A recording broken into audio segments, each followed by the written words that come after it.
Hello, I'm Dan with the George Memorial Library, and today I'll be discussing the basics of photo preservation and organization.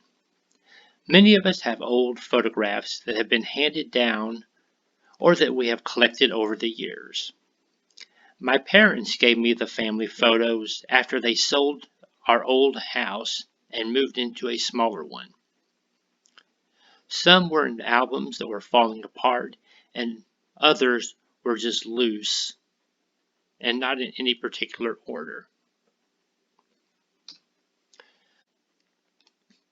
The first step is to declutter what you have. Go through and see if you can arrange them in some kind of order. Sometimes you can figure it out by the same people appearing in various pictures. Pictures look like they were taken around the same time or at the same location. Familiar backgrounds. Any way you can kind of arrange them so you can maybe go back and figure out what's what. Also, if you do have pictures in albums that are in good shape, take pictures of each of the album page in order, because that could give you a hint based on how it's organized and why pictures are next to each other.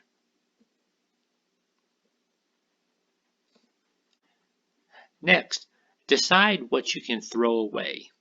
And some people are not going to like the idea of throwing pictures away, but many times there are going to be duplicates or just bad pictures that really don't add anything. Here are a couple examples from my collection. The first one is a field. You can see a little bit of a guy here working. A barbed wire fence and some blankets, it looks like, on top of them. I can't make anything out of this. I have no idea where it's from or who is in the picture, so I don't feel there's any reason to hold on to this one. Next, there's an unknown piece of machinery. Why keep it? There's really no use for it. It doesn't explain anything. And then here's a picture of a couple of dogs, very blurry. Don't know who the dog belonged to or where it was taken, so you might as well throw that one away as well. Here's a picture that's usually the reverse of what you get, pictures with heads cut off. But here we just have most of the heads and nothing else. This can be thrown away because I do have another picture of this group taken that's much better lined up. Here is another unknown scenery. Don't know where it was, where it is, who took it, or why. And then down here is a parade that was probably taken by my grandmother while she was out with her two children. There are pictures of them at an event similar to this, with pictures of them around another military parade, and I think another one posing with a large military weapon. But this one really doesn't do anything. I don't believe any of these people are relations, so there's no reason to keep it either. Of course, you're going to want to keep most of the photos you get. Here's a picture of an unknown family and the house. So far, I've not been able to match any of these people up with any other pictures. And I have not seen any other houses that look similar to this one. It is a mystery, but I'll definitely hold on to it because you never know. You might meet a cousin or someone who has a similar or the same picture with the back label to who they are. Up here is a picture of my grandmother and I believe a neighborhood friend. It's a little bit blurry, but you can make out who she is. And in the background, you get a nice view of the building and the house they're standing next to. I've been able to track this building down, and it's a church, St. Mary's, in Pittsburgh. And you can go to Google Maps and see the church today. And another picture of unknowns. This is probably from the early 19 teens or so. It looks like a World War I era uniform. The women here are unknown, but I did see another woman who looks similar to this in a photo with my grandfather, so that at least tells me it might be a member of my grandfather's family. Of course, I had to do more research to find, and maybe I can find someone who has another picture of her, maybe a descendant of hers.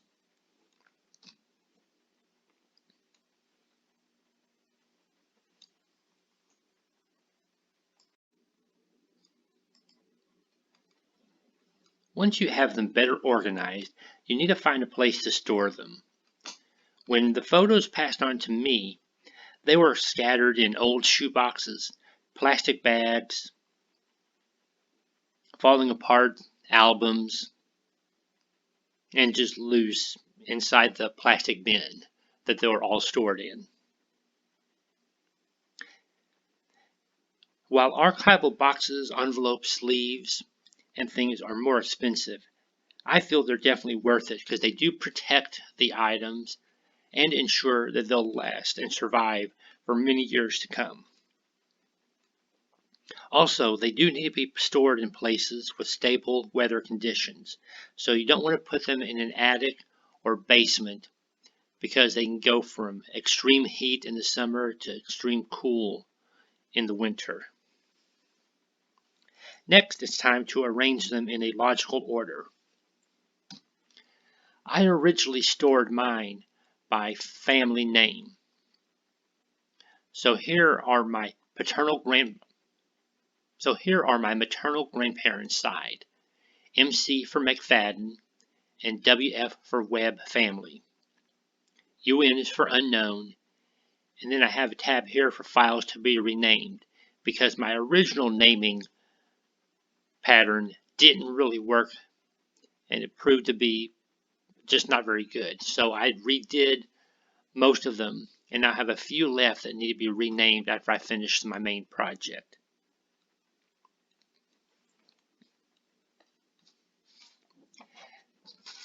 Now, when you name your files, you want to include as much information as possible. So the subject, date and place if known, if there's an event, say a reunion or a party or the holidays.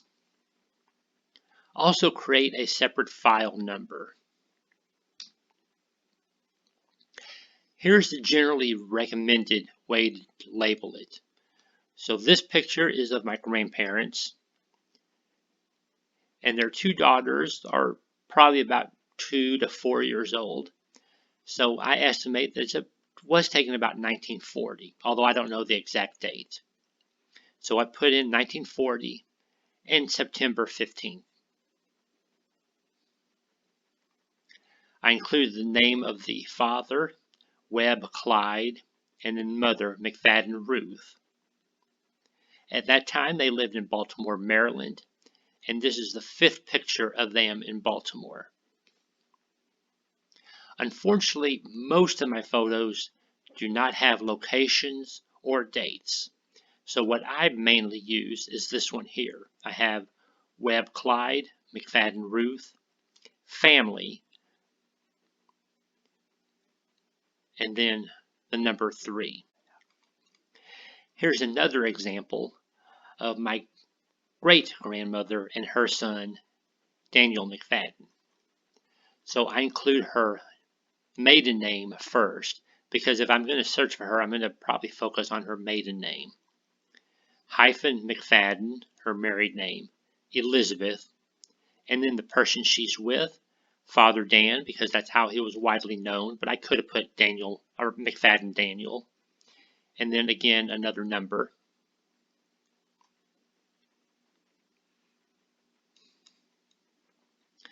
And you can come up with any naming pattern that you like, just one that is easy for you to find, is easy to explain, and works for you. Now, scanning. Today there are many good scanners for under $100. And because I don't have a huge collection, I decided to go ahead and do it on my own. So a couple of guidelines when you're scanning. Try to scan the photo only once. Because when I originally started scanning them, I did it in the wrong format and wrong DPI number. And so I had to go back and redo it at a higher quality DPI.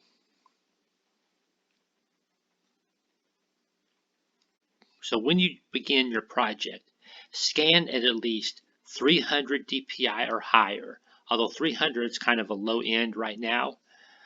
So at least move it up to 600 or more. Currently, I've been doing my pictures at about 1200. It does take a little longer to scan, but the quality is so much better. Also, scan in TIFF format. That's the best choice for long-term archival quality storage of your images. Other images like JPEG break down over time. TIFF will last much longer. Never use the automatic feed that could damage a photo or tear up a document. Always use the flatbed.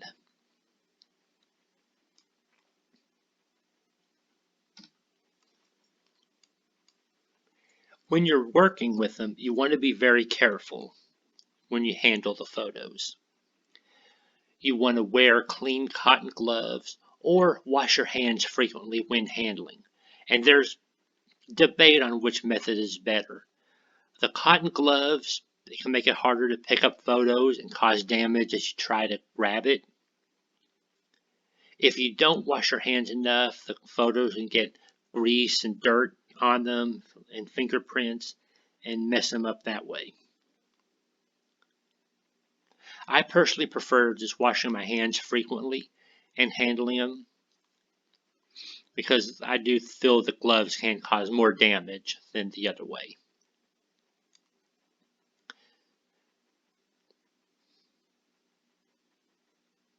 And again, make sure you store the originals away from light, bugs, etc.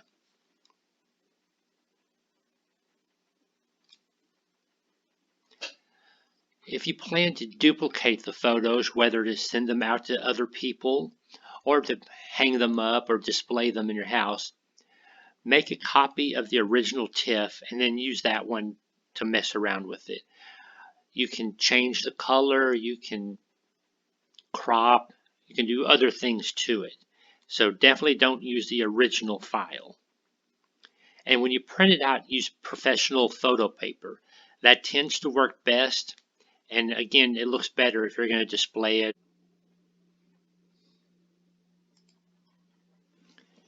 And there are times when hiring a professional may be the best option for you.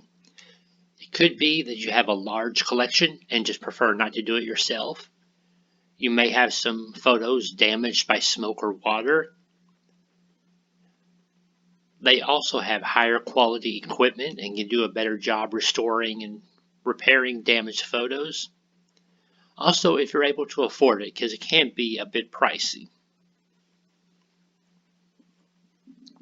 Here's an example in my collection. A photograph of a couple, and then on the back, it had been one of those that was in a album that had fallen apart. And some of the black here is from the page is still on the picture. You can make out some of the words, but not most of them behind here. And while you can find sites online that tell you how you can take this off, I would prefer to hire somebody to see if they're able to do that, depending on what type of glue was used to glue this down. They may or may not be able to. I have contacted a few, but haven't heard back yet. So hopefully we'll be able to figure this out.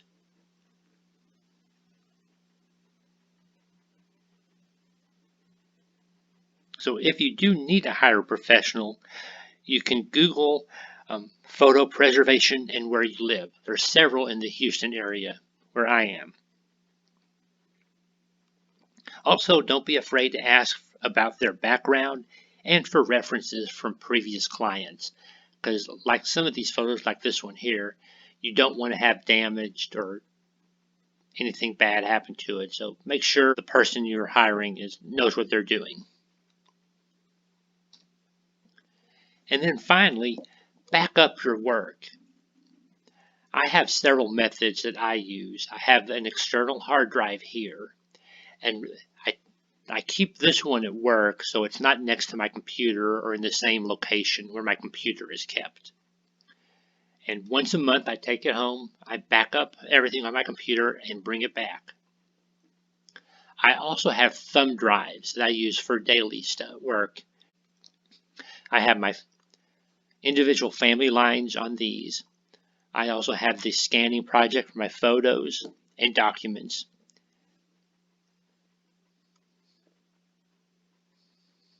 And then there's also the cloud.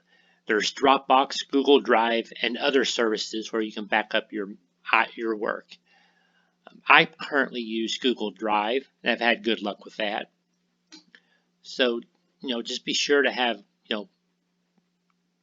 at least more than one place where you keep your photographs and other documents.